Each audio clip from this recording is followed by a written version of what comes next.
Hay quienes consideran que el cambio de época que experimentó El Salvador durante la transición del siglo XIX al XX fue cualitativo, pues se vivía una relativa estabilidad. Al menos se dejaron de utilizar los conflictos armados para tratar los problemas. Si de cambios de siglos favorables, optimistas, tendríamos que dar en nuestra historia, el cambio del XIX al XX es el mejor. O sea, es una época, digamos, donde el café se ha consolidado, está en sus buenos momentos. Ya se conocen las crisis de los precios y toda la cosa, pero en términos generales el café sigue siendo la promesa de crecimiento, de desarrollo. Ese café ha ayudado a construir en buena medida el Estado salvadoreño, que para esos años está bastante consolidado. Es el café prácticamente el que ha dado lugar a qué sé yo, a las instituciones básicas nacionales, ¿no? Tal vez no de bonanza de una manera equitativa, pero el hecho que hubiera una paz relativa, ¿verdad? Creo que sí. Lo que sucede es que había el agro, pues, ¿verdad? Estaba en auge y eso le daba al país un estatus económico porque no había una dependencia externa, sino más bien de la producción interna, ¿verdad? Manuel Enrique Araujo, doctor en medicina, fue presidente de El Salvador de 1911 a 1913. En su administración, quiso desarrollar una política de reformas sociales que daría mayor autonomía y poder al Estado salvadoreño. Fue asesinado durante el ejercicio de su mandato en el antiguo Parque Bolívar, donde hoy se encuentra la Plaza Barrios, mientras se deleitaba con la música de la Banda de los Supremos Poderes. El gobierno de Manuel Enrique Araujo. Araujo es un médico de éxito, un cafetalero de éxito, un político con un programa de reforma social muy progresista para la época, que se enfrenta desde el Ejecutivo con los poderes económicos y políticos del momento para echar a andar un programa de reforma que, si hubiese tenido éxito, posiblemente hubiera evitado mucho de las crisis posteriores. Araujo gobierna de 1911 a 1913. En 2 años sanea las finanzas públicas y da legislaciones muy progresistas para la época. ¿Qué pasa con Araujo? Lo asesinan, o mejor dicho, lo mandan a asesinar. Y ahí se bloquea justamente la posibilidad de una reforma que le hubiese dado como mucho aire al sistema político, al modo económico de este país. Esa es una muestra de que las reformas que él iba a implementar o estaba implementando iban en contra de esos intereses. Luego del magnicidio cometido en contra de Araujo, ese mismo año, alcanza la presidencia de la República Carlos Meléndez. Con ello se inicia lo que se ha denominado como la dinastía de los Meléndez. Lo sucedió su hermano Jorge Meléndez, luego su cuñado, el doctor Alfonso Quiñones Molina, que gobernaron desde 1913 hasta 1927, cuando asume Pío Romero Bosque. Los Meléndez Quiñones gobiernan desde 1913 hasta 1927, con un sistema político muy particular, pero digamos funcional. Son capaces de entusiasmar a la población en los procesos electorales, aunque obviamente ellos siempre tenían el sartén por el mango y ganaban todas las elecciones, ¿no? Pero había una cierta ficción democrática que la gente creía que por medio de las elecciones se podía cambiar el gobierno, y participaban abiertamente. Eso va generando, como eso no sucede, entonces hay un cierto desencanto y hay gente que va teniendo ideas un poco más radicales en términos políticos. En segundo lugar, los problemas sociales se van acumulando. Hay mucha gente que ya está perdiendo tierras en el campo, entonces emigra a la ciudad. campesino que viene de la ciudad que no tiene formación, no tiene educación, entonces convierte, como diría Masferrer, en paria. El alcoholismo es un fenómeno muy grave, etc. Luego resulta que en 1927 entra al gobierno Pío Romero Bosque, que había sido prácticamente designado por los Meléndez Quiñones, que había sido miembro de los gabinetes de los Meléndez Quiñones, pero que de repente dice: yo cambio. Entonces abre el sistema político, quita el estado de sitio, la libertad de prensa, libertad de organización, etcétera, etcétera. Y cuando se convoca las elecciones para 1930, él deja de designar a un sucesor y da plena libertad. La experiencia democratizadora vivida por la sociedad salvadoreña por primera vez se vería profundamente afectada por la crisis del sistema capitalista mundial. En 1929, el café, que había sido fundamental para el sostenimiento económico del país, sufre un embate ante la caída internacional de precios. Para las elecciones de 1930, fue electo como presidente el ingeniero Arturo Araujo y como vicepresidente el general Maximiliano Hernández Martínez. Entre las promesas de Araujo estaba la entrega de tierras a los campesinos y mejores salarios, lo que no pudo cumplir, pues la crisis mundial y la negativa de las élites en apoyar dichas propuestas habían golpeado duramente la economía agroexportadora salvadoreña, basada en el monocultivo del café. En las zonas cafetaleras, la difícil situación económica era terreno fértil para levantamientos, y es que los campesinos demandaban los ofrecimientos de campaña del ingeniero Araujo. Ante el descontrol, acontece un golpe de Estado por parte de un directorio militar, lo que más adelante llevaría al general Hernández Martínez a la presidencia. Martínez, antes de llegar al poder, antes de incluso de ser vicepresidente en 1931, antes de ser presidente desde el 32, ¿no? Él ya tiene un cariz de intelectual. Él ha dado charlas en el Ateneo, es antiimperialista, prosandinista, ¿verdad? Teósofo, como lo son todos los intelectuales salvadoreños de la época. Entonces, no es un desconocido. Entonces, ya hay algo común entre Faramundo Martí y Martínez, ¿no? Los dos son antiimperialistas.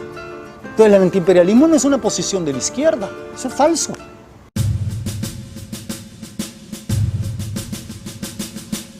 A principios del siglo XX, se había comenzado a formar el movimiento obrero, con la organización de federaciones y sindicatos. El levantamiento indígena campesino, acompañado por el Partido Comunista de El Salvador, fue un hecho significativo para la historia moderna salvadoreña. Siendo Farabundo Martí quien los conocía muy bien los planes de que se intentaban organizar, cae preso días antes. Quiere decir que uno de los aspectos a los que se les concedía importancia, que era la deserción en los cuarteles y la combinación o acuerdos con jefes militares, ya no se podría dar, porque estaba preso quien era el responsable de dirigir ese tipo de cosas. En 1932, indígenas del centro y occidente de El Salvador se alzan protestando contra las políticas que durante mucho tiempo habían sido implantadas por los gobiernos liberales en detrimento de sus comunidades. A su vez, el Partido Comunista ejecuta algunas acciones en apoyo a dicho movimiento, lo que desencadenó una respuesta militar por parte del gobierno en turno. El general Martínez ordena la ejecución de todo aquel que se alzare, temiendo acciones de tipo comunista. Las cifras más conservadoras suman 10.000 muertes. Sin embargo, otros registran el exterminio de alrededor de 25.000 personas. Hubo espontaneidad en el levantamiento o las operaciones militares del 22 de enero de 1932? Claro que hubo espontaneidad. ¿Hubo organización premeditada? También hubo organización premeditada. Nunca este tipo de fenómenos son rígidos, son igual a como somos nosotros, que un día andamos enojados y un par de horas después estamos contentos, ¿verdad? Los movimientos políticos y los movimientos históricos son como somos las personas, erráticos a veces y acertados a veces. Supongamos que sea una mezcla de revuelta indígena con motivaciones marxistas del Socorro Rojo, que sea una mezcla de los dos. Pero eso no afecta a la conciencia de los intelectuales salvadoreños. Los intelectuales salvadoreños lo perciben como los indígenas se dejaron engañar por un grupo, ¿no? Un grupúsculo de comunistas, dirían ellos. Yo voy a usar la palabra marxista, ¿no? Porque uno puede ser comunista. Y ellos siguen estas enseñanzas, se desvían porque no tienen una conciencia de lo nacional. Posteriormente, y dejando sentir su régimen, el general Martínez emite varias reformas con el fin de sacar a flote una economía golpeada por la crisis del café. Nacionaliza el colón. Antes cada banco emitía su moneda. El Banco Central de Reserva emite el colón, pero ya como moneda respaldada por el Estado. Sí, logra una reorganización económica que le permite esos 13 años de gobierno.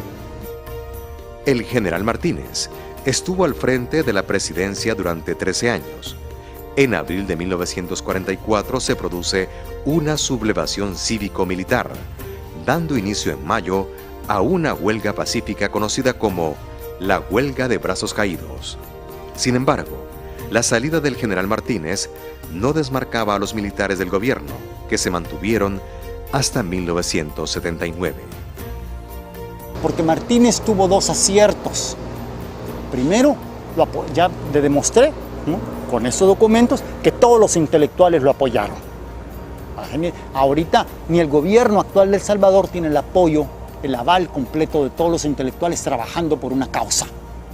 Y luego, él propuso un proyecto de nación basado en lo popular campesino indígena. Eso es Salarrué, esos Cuentos de Barro, eso es Mejía Vides, Achimalco, ¿no? Eso es María de Barata. El capitán le dice, mi general, le pedimos su rendición. Hernández Martínez le responde que poco me conoce, capitán, aquí vamos hasta el final. Entonces. Uno de los presidentes que dejaría su huella en la historia del país por una serie de reformas impulsadas fue el teniente coronel Óscar Osorio, que llegó al poder luego del golpe de Estado de diciembre de 1948 que derrocó al general Salvador Castaneda Castro, poniendo fin así a su exilio en México. Una etapa de modernismo se abría paso en El Salvador a través de medidas concretas en la política social, como la creación de los institutos, del Seguro Social, de vivienda urbana, de colonización rural y regulador de abastecimientos. Se aprobaron leyes laborales relativas al sindicalismo y a la contratación. En el impulso de las medidas sociales, se cargó con impuestos graduales a la exportación del café, eliminando privilegios. Más pasos en la modernización se acentuaban con la creación de la Comisión Ejecutiva del Puerto de Acajutla, la Comisión Ejecutiva Hidroeléctrica y la Ley de Fomento de Industrias de Transformación. Según el calificativo de algunos, el momento era de vacas gordas. El censo de 1950 revelaba 1.858.000 habitantes. No existía una saturación demográfica. En ese mismo año, se reforma la Constitución de la República y el coronel Osorio asume la presidencia constitucionalmente. La segunda gran figura de los militares es Óscar Osorio. Es con una personalidad igualmente en términos político-históricos muy atractiva. pero es un militar que intenta una modernización económica del país. En la política, hubo también una especie de modernización al instaurarse el primer partido oficial, el Partido Revolucionario de Unificación Democrática, PRUD. El concepto de bienestar social se amplió a la recreación del sector obrero, inaugurando centros recreativos de playa y montaña. Al cabo de 6 años, las cosas cambiaron. Sectores de la población denunciaban represión por parte del sucesor del coronel Osorio, José María Lemus, en contra de supuestos movimientos comunistas. Los militares toman, una vez más, cartas en la política. Con el transcurrir del tiempo, surgieron nuevas disposiciones. Los partidos políticos y las elecciones serían los instrumentos claves para la definición de políticas del Estado.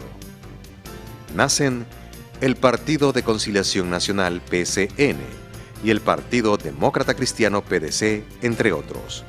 De 1950 a 1969 nos encontramos con una estrategia, un modelo de desarrollo industrialista, modernizador, pero que conserva el autoritarismo en el corazón del sistema político, excepto entre 1962 y 1969.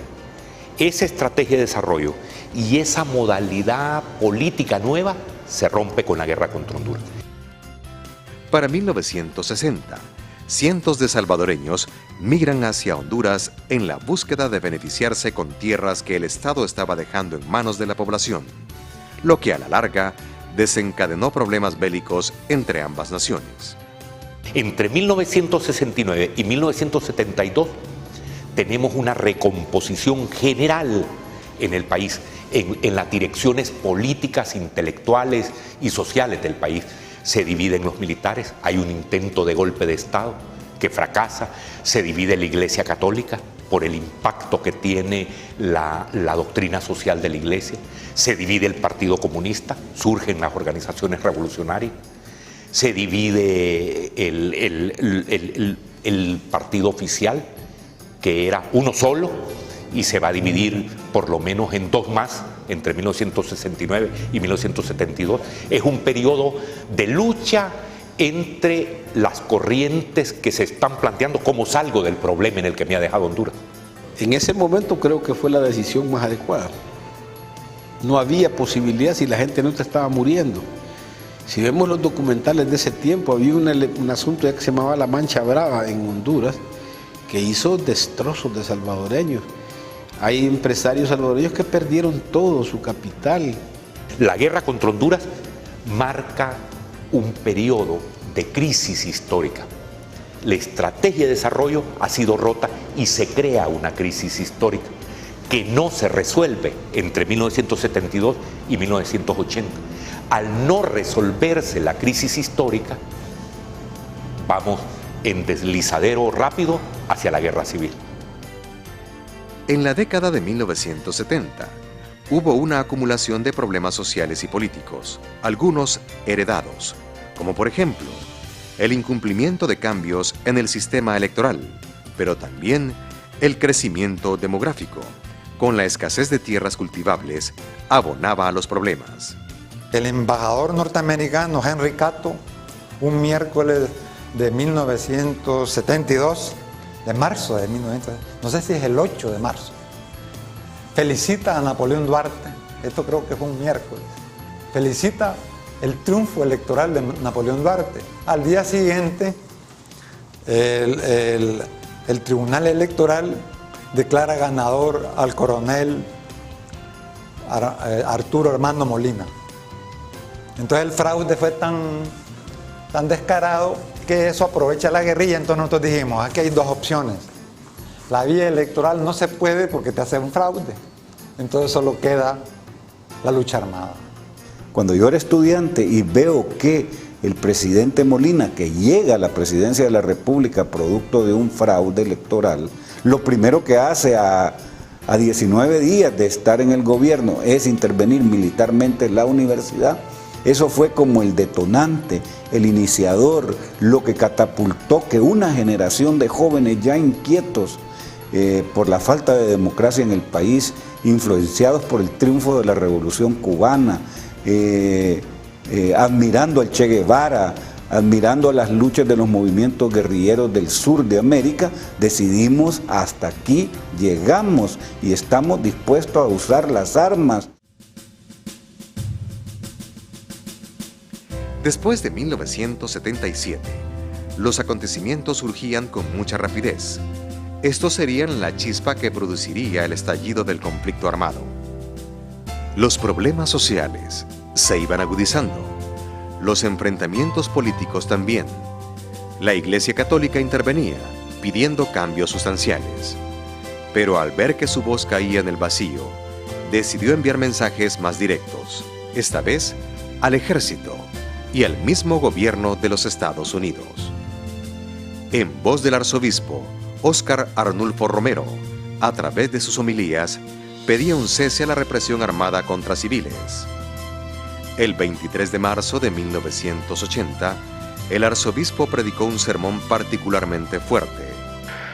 Yo quisiera hacer un llamamiento de manera especial a los hombres del ejército y en concreto a las bases de la Guardia Nacional, de la policía, de los cuarteles. Hermanos, son de nuestro mismo pueblo, matan a sus mismos hermanos campesinos. Y ante una orden de matar que dé un hombre, debe de prevalecer la ley de Dios que dice no matar. Cuyos lamentos suben hasta el cielo cada día más tumultuosos. Les suplico, les ruego, les ordeno en nombre de Dios, cese la represión. Un día después, fue asesinado. Este suceso se convirtió en el último paso que llevaría al conflicto armado.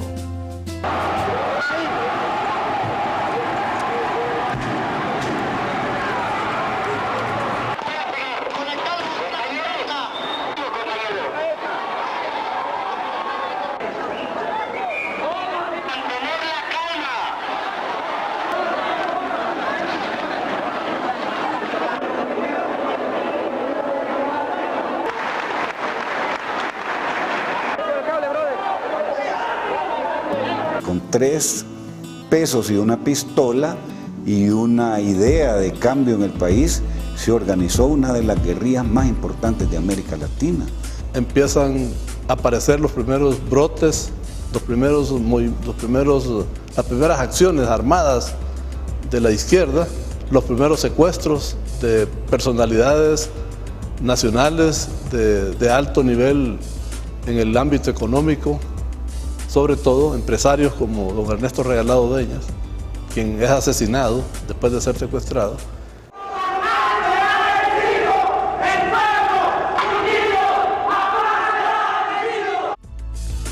Las acciones de combate más importantes iniciaron el 10 de enero de 1981, cuando la guerrilla del Frente Farabundo Martí para la Liberación Nacional, FMLN, lanza ataques coordinados durante la llamada ofensiva final. Chafik está en contra de la lucha armada en este momento. Chafik está en contra de la lucha armada toda la década de formación de la guerra de guerrillas, el Partido Comunista. Ellos creen en las elecciones. La violencia tiene distintos tamices, la marginalidad y todos los elementos que usted quiera colocarle sociológicos a un problema estaban presentes. No es que no estaban. Hoy, legitimar eso, que es la lucha armada, por esta situación me parece que es un exceso. Los enfrentamientos entre ambos grupos se fueron prolongando durante más de una década. Los efectivos militares de la Fuerza Armada y del FMLN aumentaban en la medida que se daban los reclutamientos. El desplazamiento por todo el territorio nacional era determinante. Vengo el 24 de diciembre de 1980, entro al país con la misión de ir a las montañas de Morazán a fundar una radio clandestina. la radio Venceremos aparece el 10 de enero y durante 11 años pues permanecemos en las montañas de Morazán. Transmite Radio Venceremos, voz oficial del Frente Farabundo Martí para la Liberación Nacional, emitiendo su señal de libertad desde Morazán, heroico e invencible. La guerrilla, en un inicio de la guerra, buscaba afectar la infraestructura que había alcanzado el país. Los puentes de Oro y Cuscatlán sobre el río Lempa fueron destruidos. Mientras que el ejército intentaba borrar del mapa aquel sentimiento de insurrección, ocurren masacres como la del Cantón El Mozote y la del río Zumpul, entre otras. Micrófono en mano, transmitirle al mundo las escenas de horror que encontramos cuando llegamos a la iglesia y encontramos los vestigios de 400 niños que habían sido sepultados y quemados en la parte lateral de la iglesia del Mozote, en momentos en que la administración Reagan trataba de convencer al Congreso de Estados Unidos que eso no había sucedido, que eso era una infamia y que era un invento de la radio Venceremos, porque en ese momento se estaba discutiendo la continuidad de la ayuda militar. Los años siguientes serían de mucha inestabilidad para la sociedad salvadoreña, que vería decaer la ya debilitada economía. Todo conflicto, viéndolo desapasionadamente, tiene daños colaterales. No voy a poner en esos daños colaterales el efecto de Monseñor Romero, porque es un asesinato. Ahí solo la mente, y no es del ejército teóricamente, no hay como un señalamiento a la institucionalidad. No así en el caso de los jesuitas, que sí ya es un error y un abominable hecho que una persona con 3 dedos de frente no puede decir que eso está bien.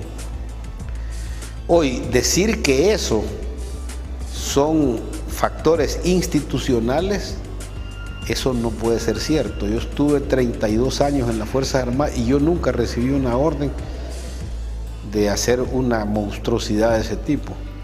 Sin embargo, a alguien tengo que haber perjudicado en un momento determinado. En 1986 ocurre un desastroso terremoto que estremeció la capital San Salvador.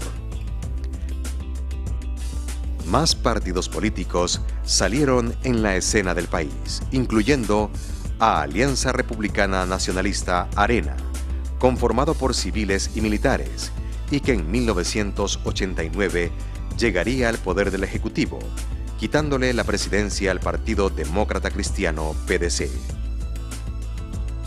La política de Duarte era fortalecer lo nacional, tanto la producción como hacer reformas en la educación, pero realmente era un país que estaba devastado, con las arcas vacías, y aparte de eso tenía lo del terremoto que vino también, ¿verdad? Y que fue un desgaste. Veníamos de un periodo de militares y en un periodo de gobierno es difícil que hayan soluciones a todos los problemas. Pueden haber parcialmente. El tema de la campaña nuestra, el lema fue Cambiemos para mejorar. Realmente la situación del país en el 88 era sumamente caótica. Algunos que no vivieron aquella época podrán sentir de que la crisis que comienza en el 2008-2009 fue una crisis seria. No se parece a la crisis que tenía el país en aquella época. En el discurso del 1 de junio sí dijimos que estábamos dispuestos a iniciar un proceso, que fuese continuo, que fuese reservado.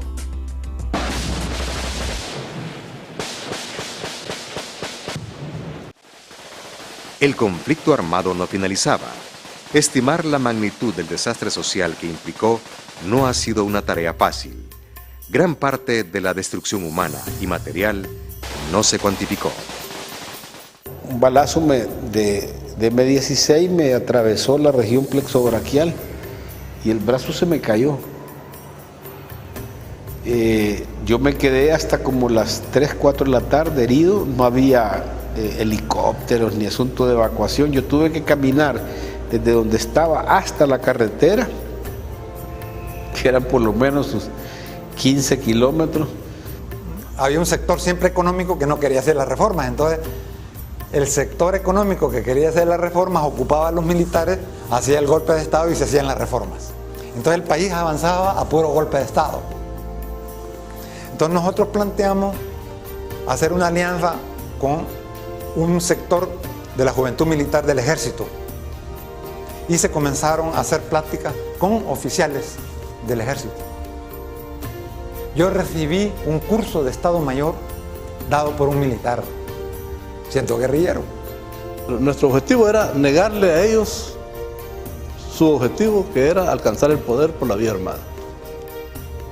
Muchos salvadoreños perdieron la esperanza y buscaron migrar, principalmente hacia los Estados Unidos de Norteamérica.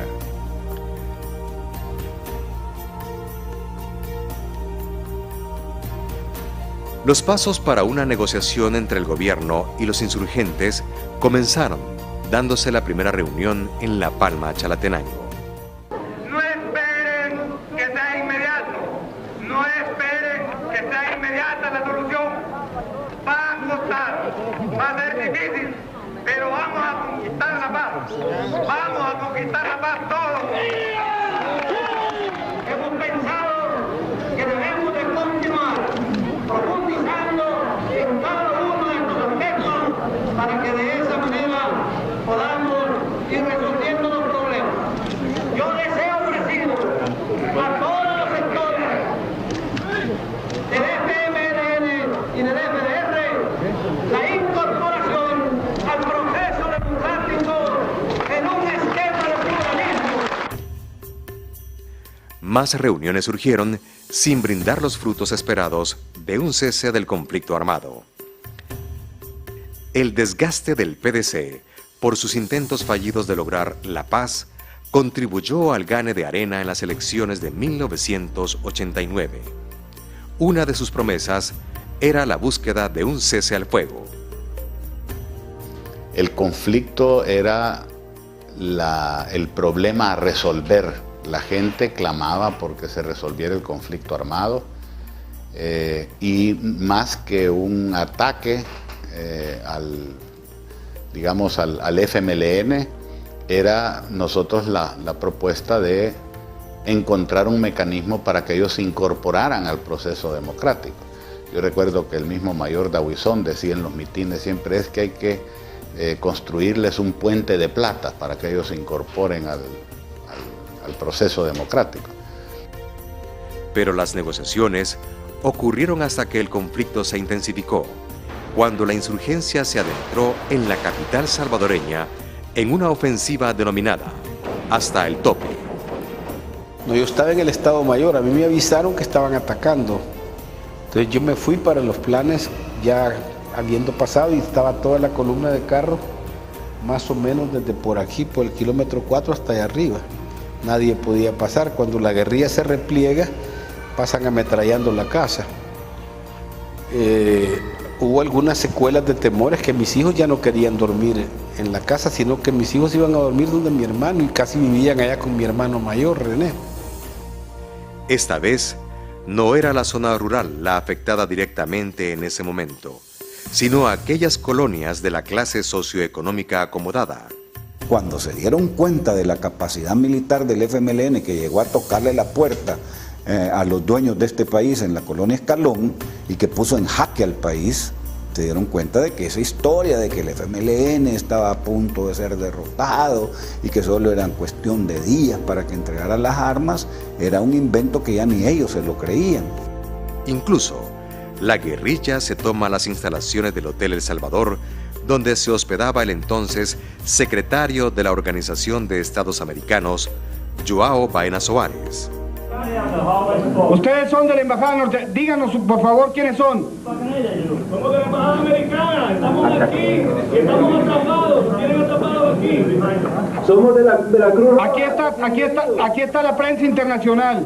¡Para atrás! ¡Disparo! Okay, no, está... No es que lo haya secuestrado, entonces secretario general de la OEA estaba hospedado en el hotel ahora Crown Plaza, creo que antes en esa época era el Sheraton, y estaba rodeado el hotel por grupos guerrilleros que estaban inclusive con un problema también con personal de Estados Unidos que estaba en el anexo del hotel.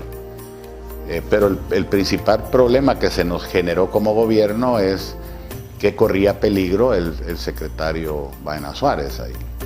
Entonces se montó un operativo con las fuerzas especiales de la Fuerza Armada que fueron por aire y ahí lograron pues rescatar al secretario general. Para 1990, se consideraba que el conflicto armado no era la solución a problemas de corte social y político y que era necesario retomar el diálogo. Fue entonces que, en Suiza, se acuerda no suspender las negociaciones hasta lograr un acuerdo de paz. Que se llegue al acuerdo de paz porque se ha agotado la guerra como instrumento para destruir al otro y se han creado las condiciones, la guerrilla creó las condiciones, porque no fue el gobierno de la República el que creó las condiciones para la negociación final. No era bueno que el FMLN alcanzara el poder por la vía armada y nosotros como Fuerza Armada lo logramos, lo neutralizamos. La medianoche del 31 de diciembre de 1991, casi entrando a 1992, ambas partes logran llegar a acuerdos que, 16 días después, se firmarían en el castillo de Chapultepec, en México. Rafael Domínguez se encuentra en la línea telefónica desde Nueva York, quien nos informa. Buenas noches, Rafael. Buenas noches, Cecilia. Estamos directamente desde la ciudad de Nueva York informando lo que ha pasado en los últimos momentos acá en esta ciudad de la Gran Manzana. La paz ha sido firmada aquí en Nueva York. Repetimos, la paz ha sido firmada. A mí se me salieron las lágrimas, pues yo sinceramente me sentía pero tan emocionado que en mi vida he recibido las dos emociones mayores. El 31 de diciembre a las 12 de la noche, donde sí lloré como un niño. No sé si era rabia, si era felicidad, qué era, pero era algo que yo estaba sacando de mí. La negociación no terminó el 31 de diciembre de 1991. La negociación continuó. Hay un recurso de Naciones Unidas que se llama parar el reloj. Para los efectos de la población anunciamos llenos de alegría que se había terminado la guerra a las 12 de la noche el 31 de diciembre de 1991. Pero nosotros ahí en Nueva York seguimos. Nos dormíamos en las mesas de negociación.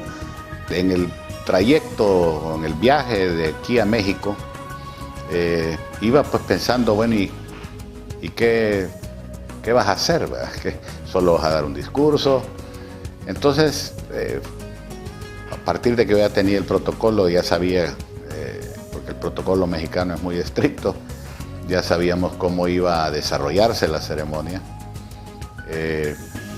Pues dije, no, aquí hay que hacer algo que creo que es necesario para que en el país se pueda iniciar un proceso de reconciliación.